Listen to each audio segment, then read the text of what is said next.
Hello bachcho, let's see this question. And here this question say, in the question given below there are two statements marked as assertion and reason. Read the statement and choose the correct option. आपका ये assertion और reason based question है जिसके option आपको already पता है. आपको बताना है कि assertion आपकी सही है और reason आपका सही है नहीं है, और reason assertion को सही ढंग से explain करता भी है या नहीं करता है, ये आपके कुछ ऑप्शन है. तो पहले हम हमारी स्टेटमेंट को पढ़ते हैं. स्टेटमेंट है, since the advent of green revolution in the early 1970s the country has avoided famine even during adverse weather condition. यानी कि 1917 अर्ली 1970 के बाद से, जब से ग्रीन रेवोल्यूशन आई है इंडिया में, उसके बाद से इंडिया ने फेमाइन की सभी कंडीशन को अवॉइड किया है. चाहे वेदर कितना भी ख़राब क्यों ना हो, कभी भी आपदा नहीं आती है. आपदा मतलब अकाल नहीं आता है, खाने की कमी नहीं होती है.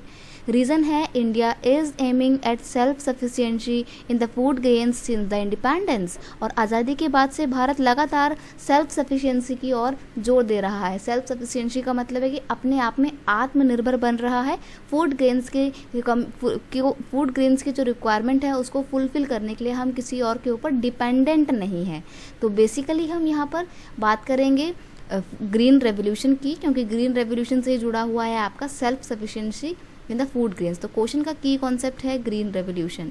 अब देखिए यहाँ पर आपका एजर्शन और रीज़न दोनों बिल्कुल सही हैं कि अर्ली 1970s के डिके में ग्रीन रेवोल्यूशन को इंट्रोड्यूस करने के बाद से कभी भी फेमाइन नहीं आई है, अकाल नहीं पड़ा है. चाहे मौसम कितना भी ख़राब हो, चाहे कितना भी सूखा पड़ जाए, बाढ़ आ जाए, कभी भी खाने की कमी नहीं हुई है.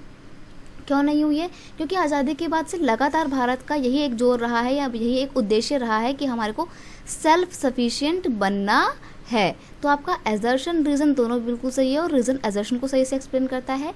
Option A is your correct answer.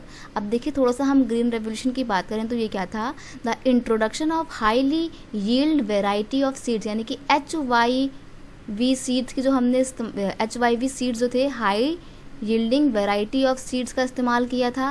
And the increased use of chemical fertiliser and irrigation are known collectively as the green revolution. हमने क्या किया था, हमने अच्छी क्वालिटी के बीजों का इस्तेमाल किया, केमिकल फर्टिलाइज़र का इस्तेमाल किया, मॉडर्न इरिगेशन टेक्निक्स का इस्तेमाल किया, जिसकी वजह से प्रोडक्शन में बहुत तेज़ी से इंक्रीजमेंट देखने को मिला और ग्रीन रेवोल्यूशन आ गई थी.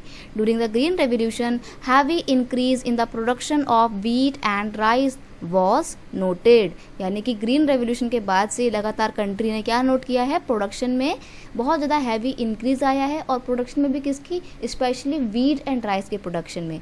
Option A is your correct answer here. I hope you understand it well. Best of luck.